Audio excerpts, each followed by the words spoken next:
Now it's time for Straight on the Point with Jesse T from some undisclosed location somewhere in the world. Now, ladies and gentlemen, here's Jesse T. Well. It's good to be back.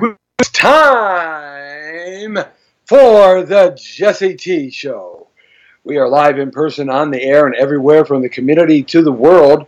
Good to have you along with us here on the Jesse T Show today as we're broadcasting deep in the bowels of the Jesse T clan compound, somewhere off in California. Sometimes I have a hard time finding it myself. But anyhow, good to have you along with me, Jesse T. We are ready to get steady, and Freddie is dead. That's right.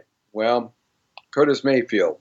That's what we're talking about. I always like the music of Curtis Mayfield. Okay, guys, I'm going to have a good time today. Hey, I'm bringing on people from Facebook.com/Jesse Torero already. They're lining up red hot and rolling. And also folks from Instagram Live at Jesse Torero. And we're also bringing on people on Periscope and Twitter and LinkedIn, as well as Google Plus and Pinterest, Reddit, Diggy, Tumblr, Skype. That's what we're on right now, and Messenger right after the show. So it's good to have you along with us and our platform of fun and merriment, www.thepowerofvoices.com. And we, of course, want you to always download those free apps for your Android phone like I have, or your Apple phone. Hey, I like the Android. I like that Samsung Note 8 that I got a few months ago.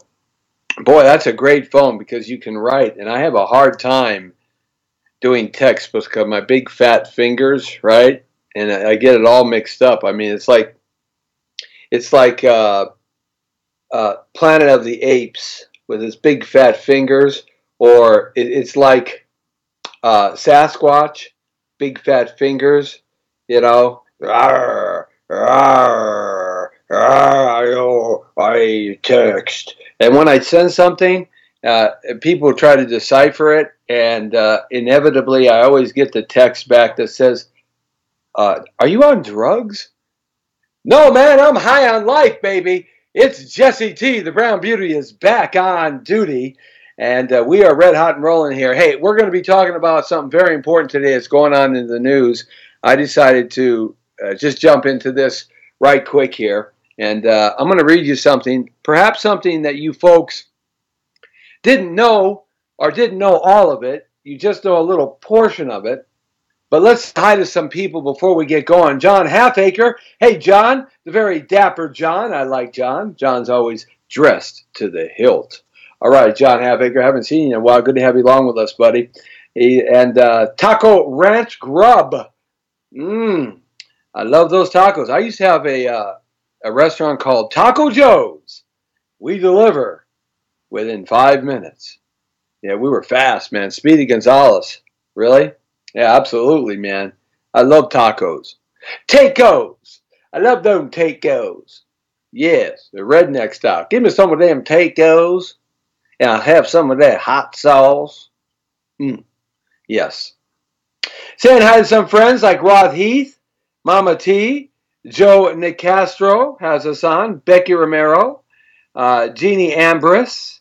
Yeah, thanks a lot, Jeannie. Hey, what's happening? Yeah, she's all the way from the great Antelope Valley, where the antelope don't play anymore. Also saying hello to Donna Nelson and Richard Samora, already checking in with us. Mama T's in Chicago are on her way there. She's stuck over in Houston with Jesse Andrew Torero. They're on their way to a big race in Chicago. My son is a professional Spartan racer, an OCR racer, and he's got a big match coming up here that he's going to qualify for the 2018 World Championships in Tahoe. He's doing real good this year. First time on the Pro Elite circuit, and this, I believe, is his fourth or fifth race.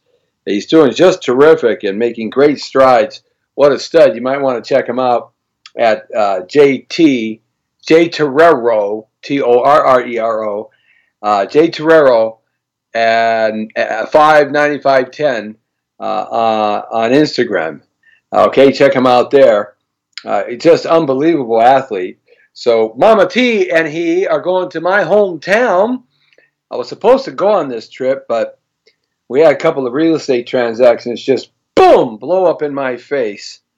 So I wasn't able to really go on this trip, and now all of a sudden I got to raise $3,100 and some odd dollars within the next 7 to 8 days. Oh yeah, don't you love it? Yes. But we'll do it. We'll take care of it. Boy, the picture here is really, really fuzzy and hazy on my end, on the Skype end. Is it clear to you, Lee, back at the studios, who's manning the dials and the knobs and the sliders and the software? Let me know if text me or something, Lee, and let me know if it's nice and clear. And that way then I'll be able to maybe let me know on Instagram over here, because it's really not a good picture here on the Skype side. Facebook.com is looking great though over here, and Instagram Live looks good over here. So I'm going to be bouncing from Instagram, where John Halfacre is, to Facebook Live, to YouTube. Okay, that's we send this through YouTube, and you can check us out there live on the channel. Okay, here we go. Something you guys probably don't know,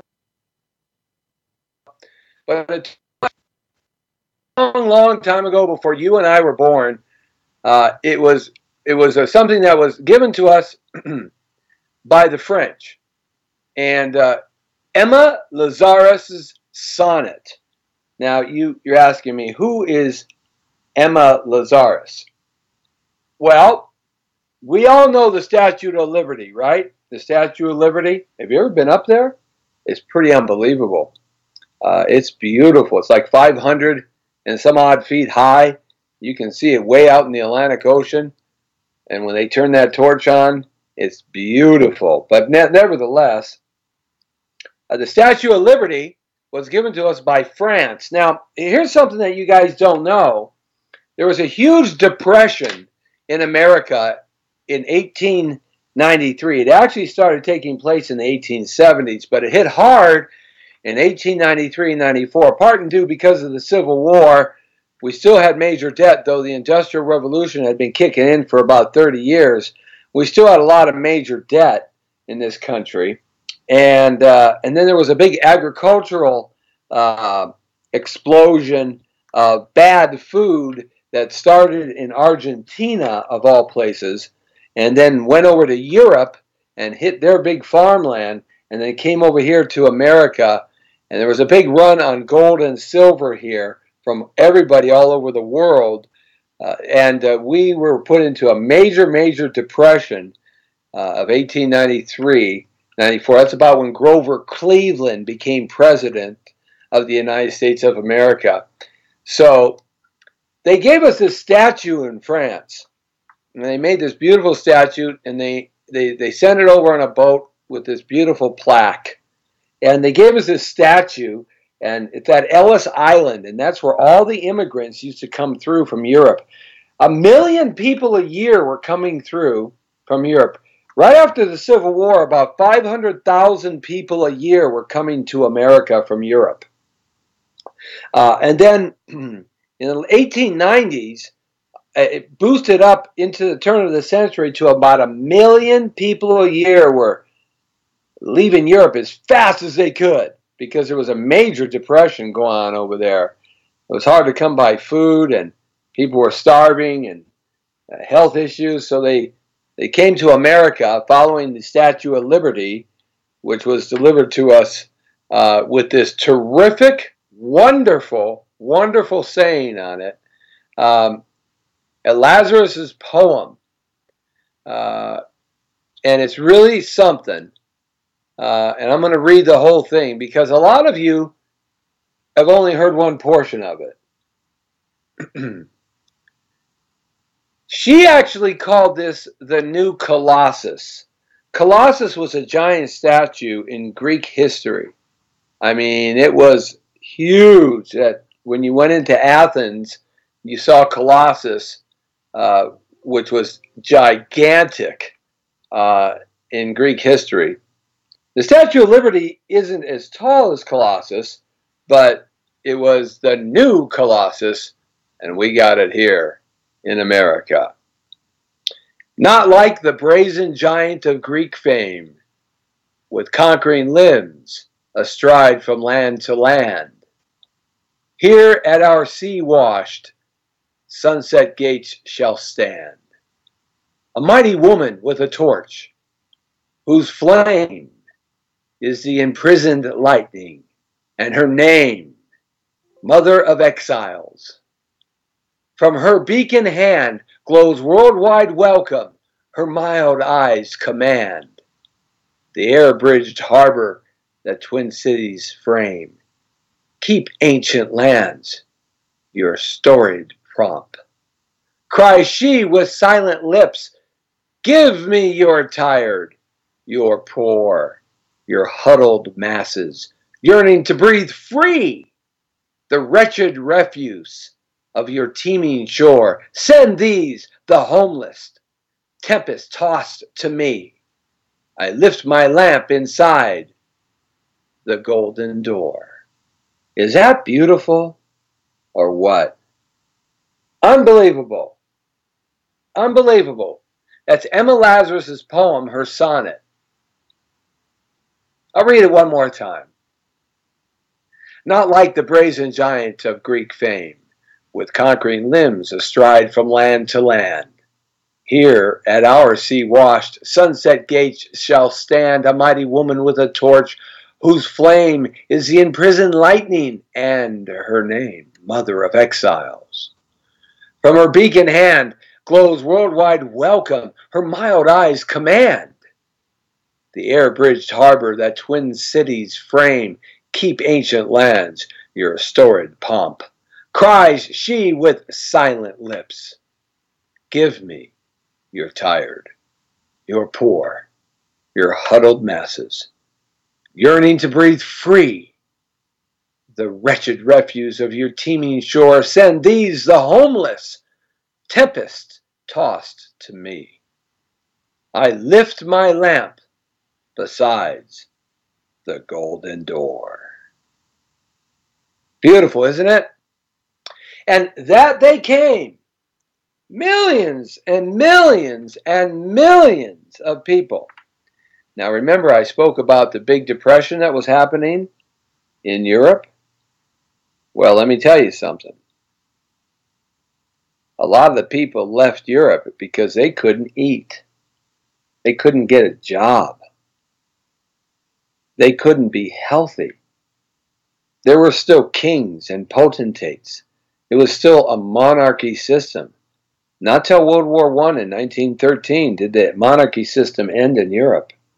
There were still peasants, eon and eons of peons, and kings and their aristocrats who lived beyond your mortal understanding. So the people came, and they came here, and they came to start a new life.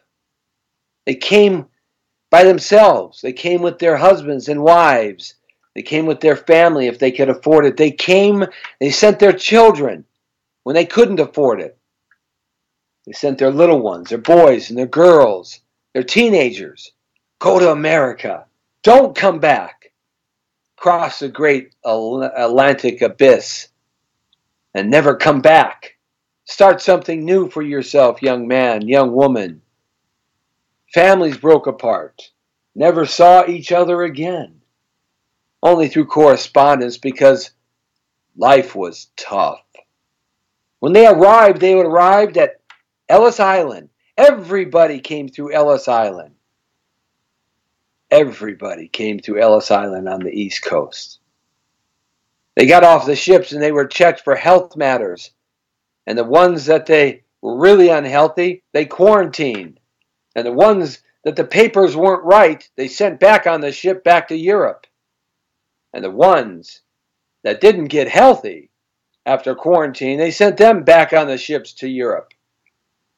If you had a criminal record or you looked like you had a criminal record, they sent you back on a ship to Europe. They stopped you from entering this great nation. You had to have a sponsor. You had to have a job. You had to have a place to live that you could call your own address. You had to have someone that would help you start. And they came. Go across the great Atlantic, young man. Go west and never come back. Start your life new, young lady. And they came. And the families came. And they worked hard. They worked real hard in the Industrial Revolution that was exploding in America as we were becoming the world power that we have become to be. The empire of the United States of America after the Civil War, the Industrial Revolution of Carnegie, Vanderbilt, J.P. Morgan / Chase, Ford, Rockefeller. The Industrial Revolution happened and exploded in America. We were making everything. They couldn't find enough workers. There weren't enough babies growing fast enough. And they came. And they came to this great nation. And they came to Ellis Island. And they came to San Francisco on the west side of America. 1 million strong every year. 1 million new souls. And they filled the factories with jobs that they had. And they filled the neighborhoods with addresses that they had. And they were sponsored. And they made money. 20 hours a day. Men, women, teenagers, old people. And it was tough. It was tough. Cold winters, rainy winters, hot summers, humid summers. No food. Not a lot. Wore out shoes. Wore out hands. Wore out nerves. But they kept coming. And they kept working. And they kept working. And they learned English. They learned English. In fact, most of them had an English dictionary in their pockets from Europe, trying to master a few words here and there so they wouldn't be seen as just another immigrant. They came to this country to start a new life, not to send money back home because they didn't make enough. They came here to start a new life, find a new wife, a new husband, create their own family. With a few little words of English that they knew, they debarked off onto Ellis Island. And the ones that passed got the ferries and the boats to New York City, some into New Jersey, and Chicago and Cleveland, and Boston and Philadelphia. And they came, and they came, and they worked, and they worked, and they worked. And if you didn't work, you didn't eat. If you didn't make money, you didn't have a place to stay. There was no welfare. There was no EBT. There was no lefty democratic handouts. There was no health care that was provided for the people in this country. The rich paid the taxes.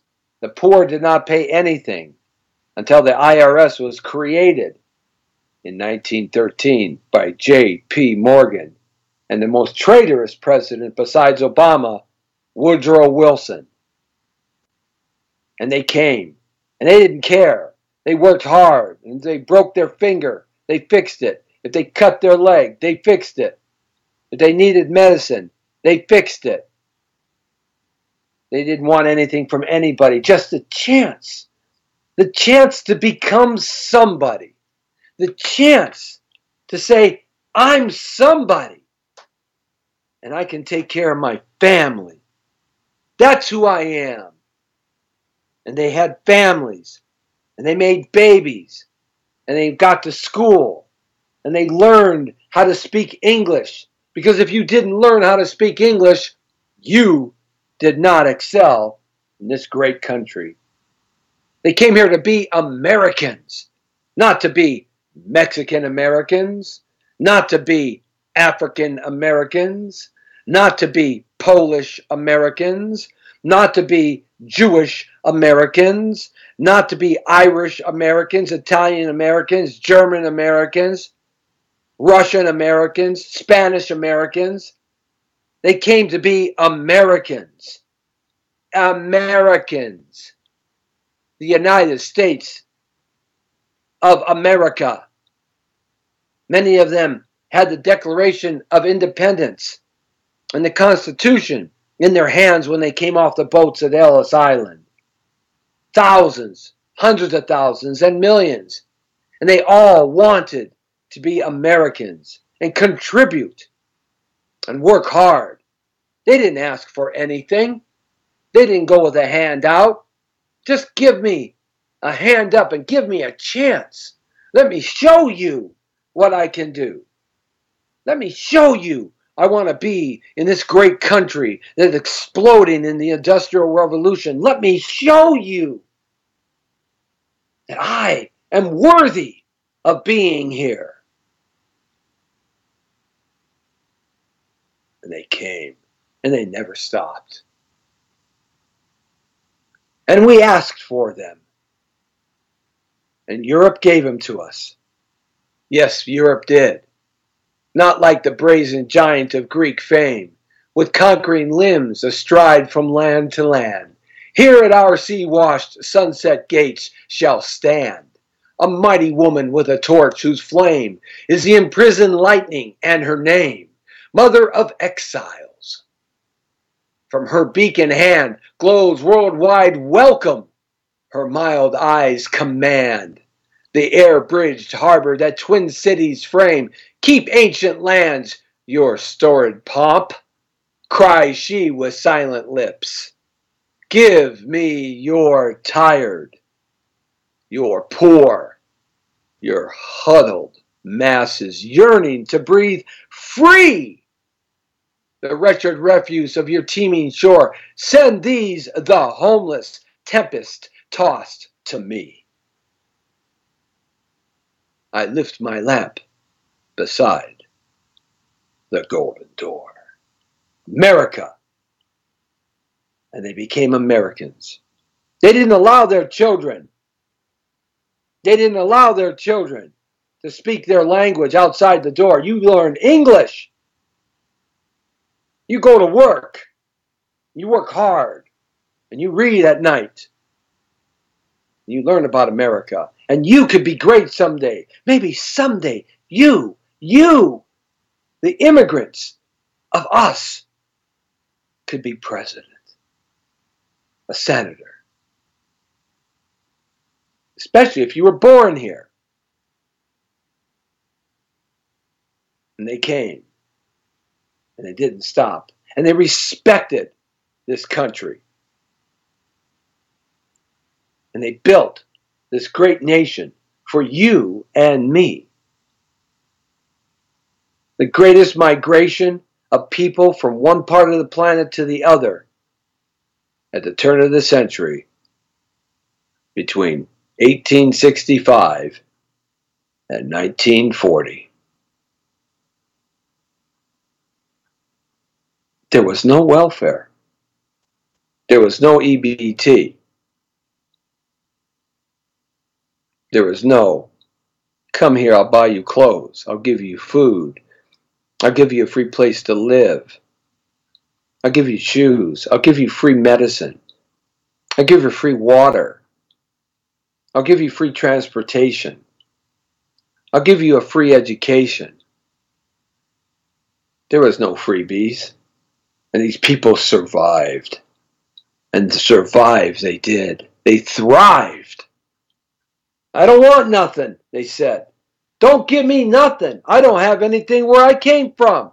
Only the kings and potentates and aristocracy and aristocrats have things. I don't have nothing. But I'm going to get something. Some failed. Some succeeded. They failed and succeeded and failed and succeeded and failed and succeeded. People lived, people died. Life went on the greatest place of God's blue-green earth, the United States of America. And why did they come here? Because like Ronald Reagan said, we are the shining city on top of the hill. And we are the only ones left on the planet Earth that provides the opportunity for those that are willing to pay the price. And that's hard work. What's the difference between that time and now? I thought about this over last night, watching all these fake news media pictures of children in cages, whining and crying and screaming, and the sad faces of their parents. And I thought to myself, who are the abusers? Pelosi, Frankenstein, Feinstein, that lunatic ex-secret agent guy?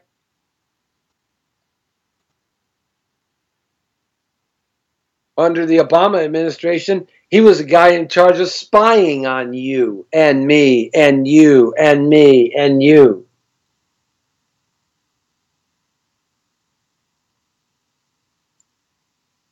I thought about this in watching this, and I said, who is the abuser? Who's the criminal?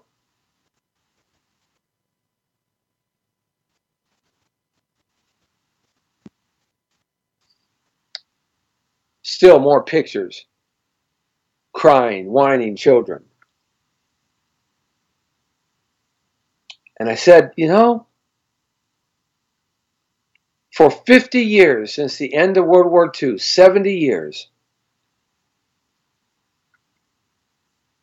this country has been giving immigrants a free ticket to paradise.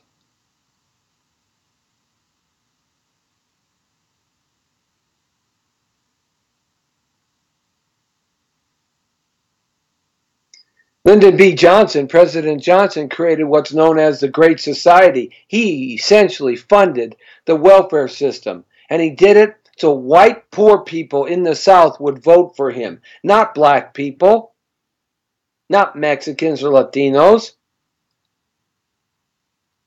He wanted the Democratic vote. Once you get on welfare and EBT and you don't have to do anything for your money, do you think you're going to go work?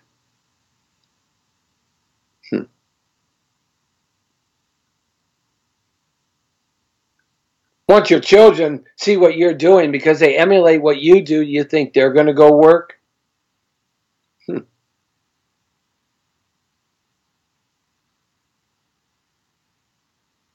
We have the largest welfare system. It's unbelievable. 100 million people on welfare and EBT checks. That's a third of America's population. Now they're getting off now faster because this president, Donald Trump, has got guts. He's saying what everybody's thinking. Been thinking for 50 years. He's just got the huevos to say it. He doesn't succumb to the pressure of the fake news media. He doesn't succumb to the special interest groups, which are special interest groups. They're so small.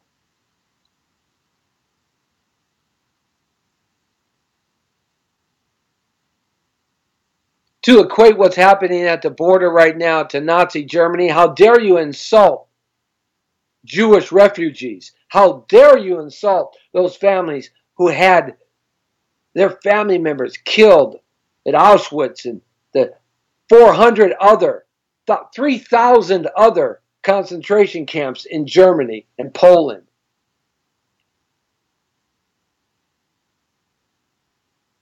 I knew men that had tattoos on their arms because they were children in concentration camps. And they saw their families, their mothers, their brothers, their daughters get killed. There's nobody taking these children and taking them away from their parents forever? How dare you even make the bridge to say this is like Nazi Germany and concentration camps? How dare you insult those that actually lost people? Because when you were gathered up by the Nazis, the Germans, they took the children and put them on this line, and they took the adults and put them on this line. They separated the men and the women, and they knew right from the beginning that they were never going to see their families again.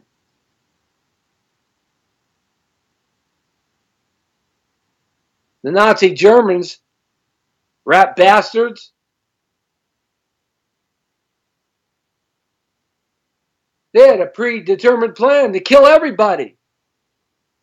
Work you to death in slavery, starve you out, disease you out, and then kill you. You can't equate that to that. How dare you? How dare you?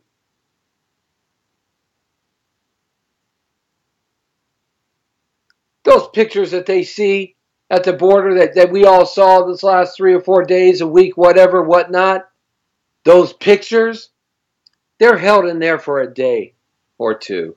Then they're shoveled off. They're moved off to first-class 5-star living quarters. The children. This is what happens to them. You probably don't know, because the fake news media of MSNBC and CNN and even Fox won't tell you. Because they all got an agenda. Jesse T's only agenda is to set you straight in the world according to Torero. Straight. On the point.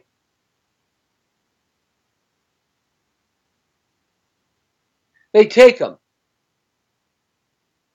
They register them in, the children. Then they take the children to what equates basically like an educational summer camp area that can hold 1,000 kids, many of them, if they need them. First off, they clean them up, get them brand new clothes, brand new Nike shoes, brand new sneakers, brand new Levi's, brand new threads. They give them a haircut. They check their teeth, their eyes, full medical exam. If they're not feeling well, they get the best medical treatment from the finest doctors. If they have some disease that's really, really bad, they're taken to the finest hospitals.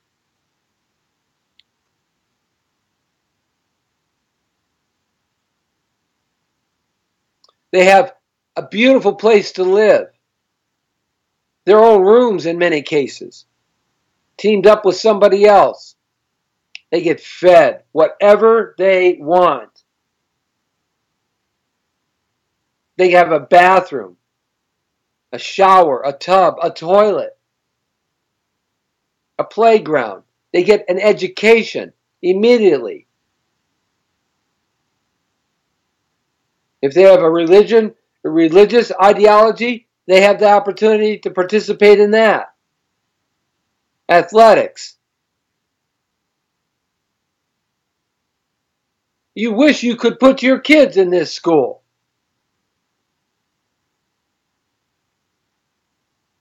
Why don't they show that? Why don't they show all the toys and the computers? Why don't they do that? Why don't they show that stuff? Because they don't want you to see it. Because they have an agenda. Meanwhile, the parents are fast-tracked through the system through asylum. All they have to say is, I'm applying for asylum. And they're fast-tracked through the system.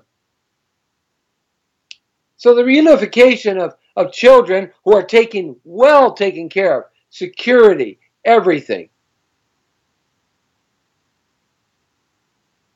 And their parents get constant and consistent updates, as well as the children. In fact, in some cases, They get cell phones, a computer to talk to their parents. Oh, you didn't know that, did you?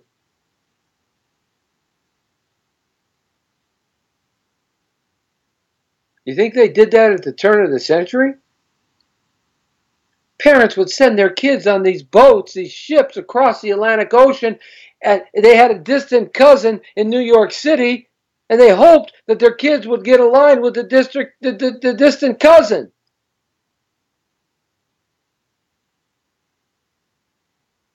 They didn't give them all that. Kids went to work when they were 9, 10, 11 years old on the assembly lines and the steel mills and the ore plants and the wood mills and the textile mills. They went to work. And built this great nation.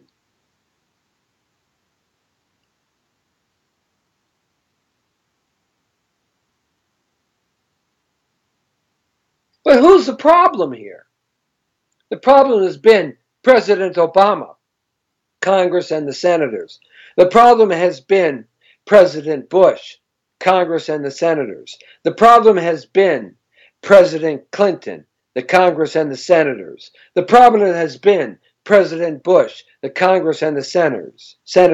The problem has been Ronald Reagan, Congress, and the senators. The problem, who's that causer? The problem has been Gerald R. Ford, Jimmy Carter, Nixon, Lyndon B. Johnson, the biggest scumbag president.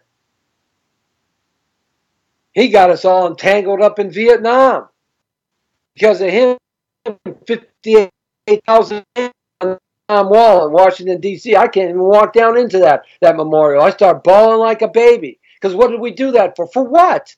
Because he wanted to make a lot of money from Monsanto, who now has changed their name to Bayer. And Bayer was the one that made poison that killed all the Jews and the Polish and the Romanians and everybody in World War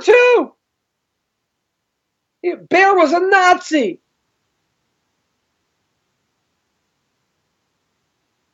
Oh, I wish you people would just do some homework. I wish you people would just connect the dots.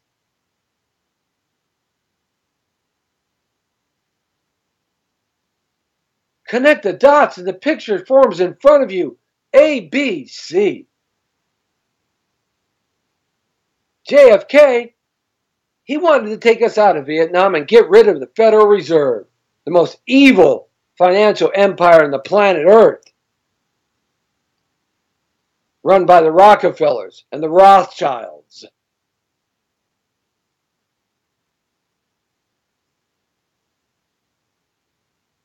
Eisenhower, at the end of his term, said, "Be wary of the military-industrial complex." He gave us a warning.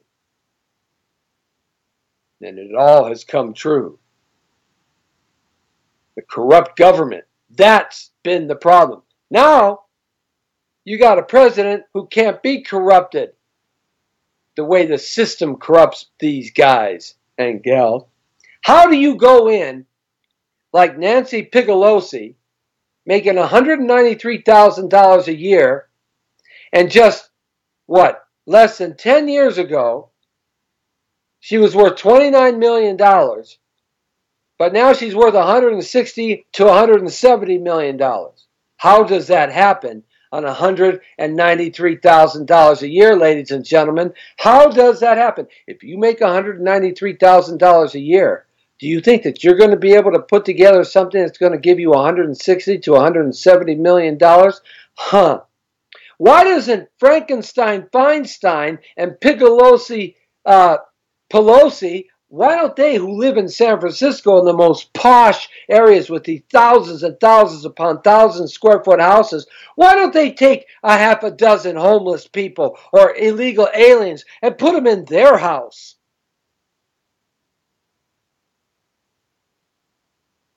Hypocrites. They can certainly afford it because they don't put their money where their mouth is because they're hypocrites.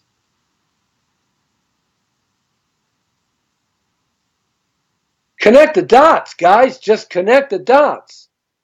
The reason why we have this problem today is because of everybody who I just mentioned, and especially Bush and Obama.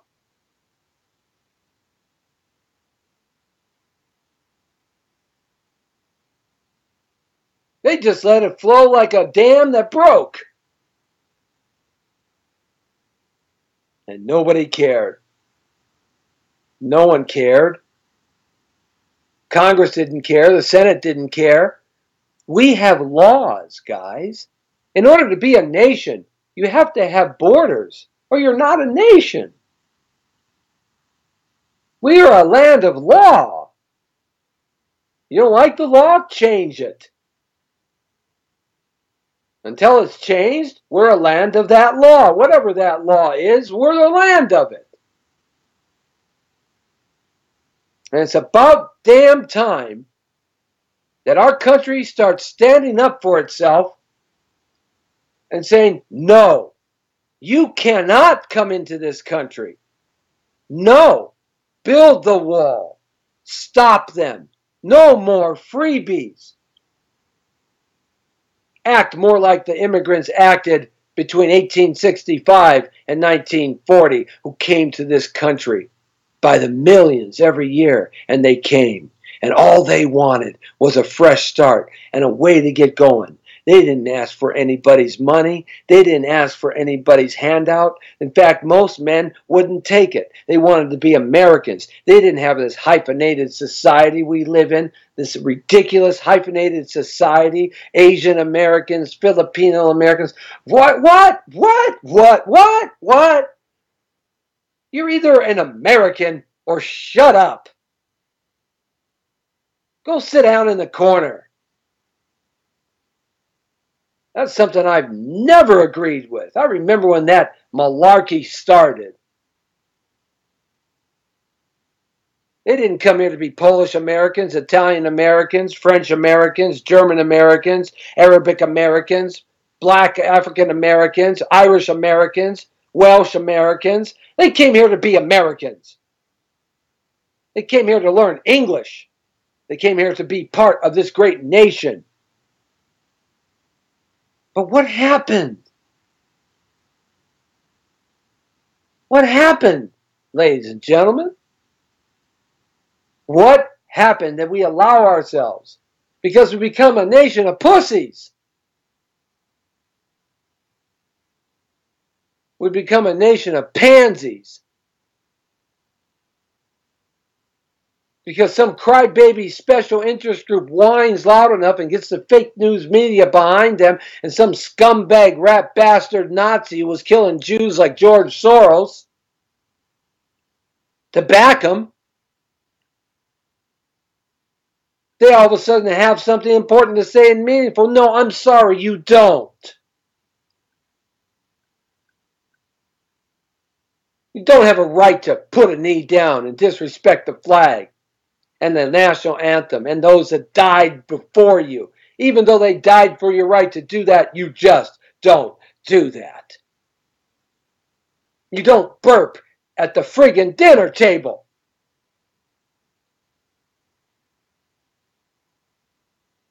You get up off the dinner table, excuse yourself, go to the bathroom or outside and burp outside.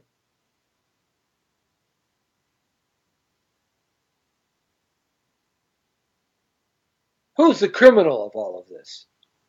Well, we know the progenitors of all of this, the pusher-ons of all of this,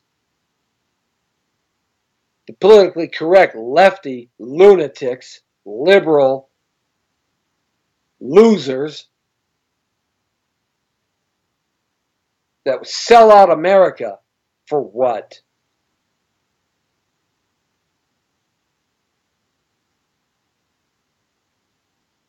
We will have no nation if we don't protect our borders. And 100 years from now, your offspring won't like it.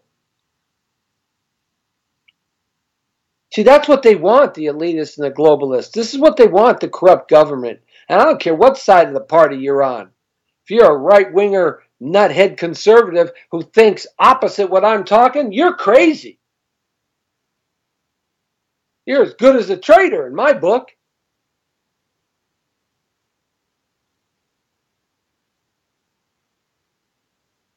You know who the problem is here? The parents. The parents. Mexico. They could stop it. Mexico has the hardest immigration laws in the world. They could stop it, but they don't.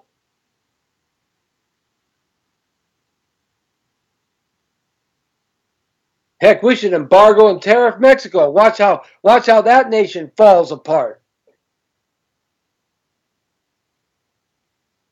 What do they make? Tortillas and hot sauce.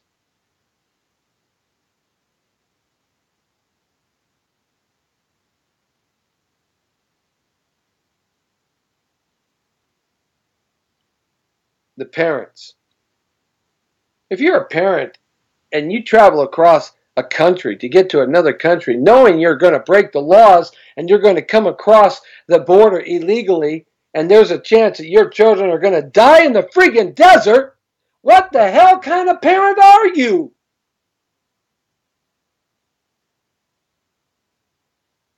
Don't come over here and cry on my shoulders. You're responsible for your children. I'm not. We can't house every poor person in the world.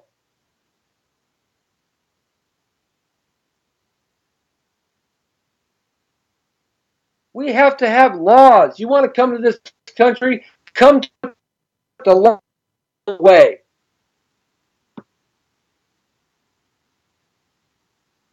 Apply. Don't subject your family to death, destruction, starvation, jail. What, do you think you can just walk across the border because America's going to let you in? See, that's the problem. Our corrupt government has been doing it. Every president has been turning a cold shoulder to it. But Donald Trump has not. He said, no more, no more, no more. We're not going to be hoarding the poor in the world. No more, no more. We have laws. We have borders. And we're going to protect those borders and stop you from coming here. And then we're going to fix our immigration problem. You know, he has issued 2 immigration policies to the Democrats, and they have said no to him because they want this to continue. It's the only thing that they got is to create chaos, anarchy, and mayhem because they lost. You see, the reality is here, they lost the election to some outside goof who came in and took them down.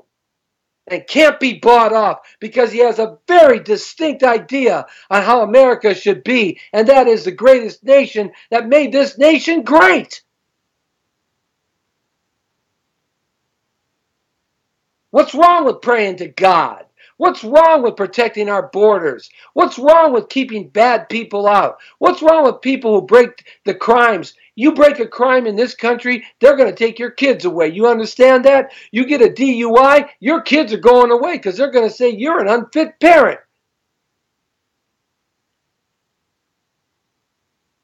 Why should these people get any kind of concern or consideration? And we are giving them consideration. My goodness, their children are put up in 5-star hotel places. And they're getting the fast track.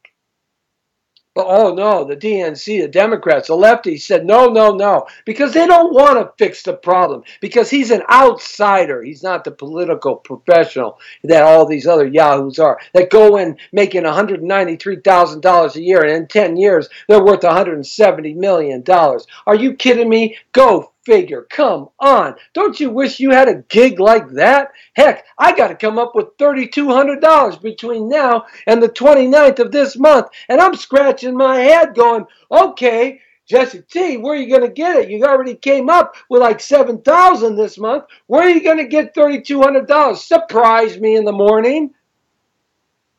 Be nice to be worth $170 million, wouldn't it? Maybe I should run for freaking Congress.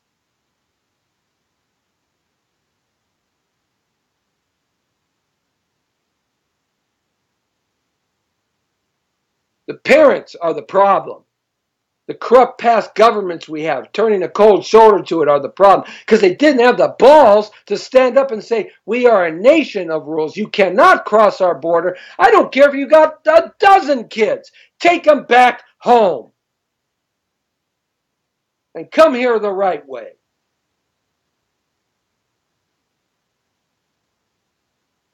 You parents that have allowed yourself to drag your families and potentially put them in danger with coyotes and human traffickers. Oh, they love that in Mexico. That's why they don't dump it, because their government is so freaking corrupt. You know how many teenage girls that they capture, kill the families, and dump into human trafficking? It's like rustlers in the old Western days here in America. The cattle rustlers, right? The bandits and rustlers that cull out the cows and the beef. They do that on that long string. Oh, but they don't talk about that, do they? I've been fighting human trafficking for almost 10 years. They don't talk about that, do they? Kill the parents, take the kids. Babies, too. Incarcerate them. Turn them into sex slaves and body part slaves. They don't talk about that, do they?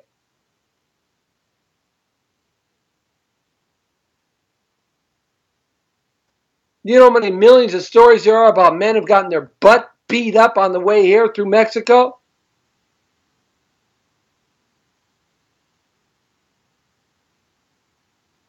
No. Sorry. You can't come to this country illegally. And I don't care if you have 10 kids, 1 kid, or no kids. You can't. And if you do, you're going to get arrested. And when you get arrested, they're going to take your children and they're going to put them in a really nice place. And then you're going to get a chance to get a fast track in. As long as you don't have a record and you aren't a criminal, and you're going to be reunited with your kids on your way to becoming a citizen. Oh, they don't talk about that, do they? Because the ones that control the power and the money don't want it to change. An outsider who many thought would never win,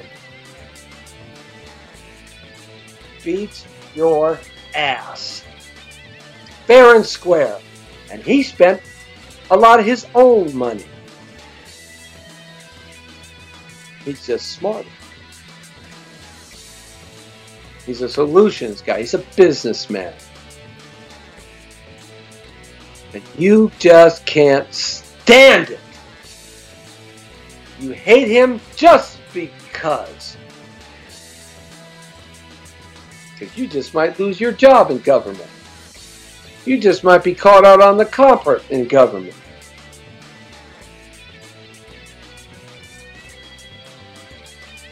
President Donald Trump is going to go down in this history as one of the finest presidents this country has ever seen, I predict. He's going to surpass Reagan, JFK. 50 to 100 years from now, they're going to look back on his presidency and said, yeah, if America changes like it has been and continues on, yeah. But I'm afraid what's going to happen when he's out of office after he gets reelected, the swamp is going to come back. The stinky swamp.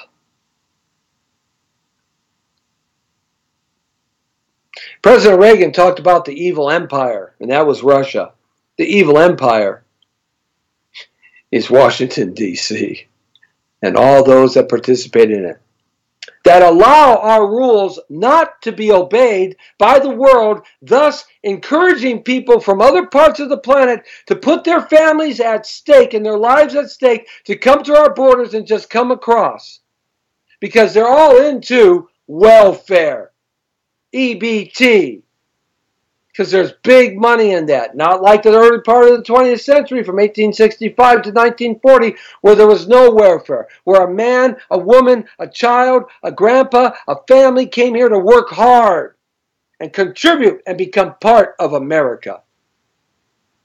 And unless we get back to that kind of thinking, ladies and gentlemen, and we start looking at this stuff and connecting the dots, you want to know what's going to happen?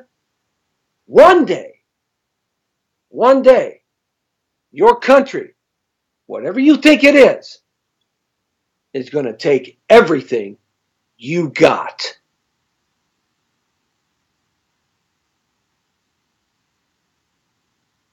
The Jesse T Show is always on duty, looking out for you and me. What can I tell you? It's just me, Jesse T. Hey, good luck to you. Check us out on Facebook.com/Jesse Terrero. At Instagram Live, Jesse Terrero. On YouTube, our YouTube channel, Jesse Terrero. Also, thanking those who check us out on Twitter and LinkedIn and Google Plus and Pinterest and Reddit. And also Blogger and Skype and Messenger and thepowerofvoices.com. Tomorrow, catching the vibe. We're going to be checking out. Dan the Man and I are going to be hitting the road, Jack, for something real fun and exciting as we catch the vibe tomorrow right here on the Jesse T Show, live at 5. Pass the word. Thanks a lot. The Brown Beauty is off duty. See ya!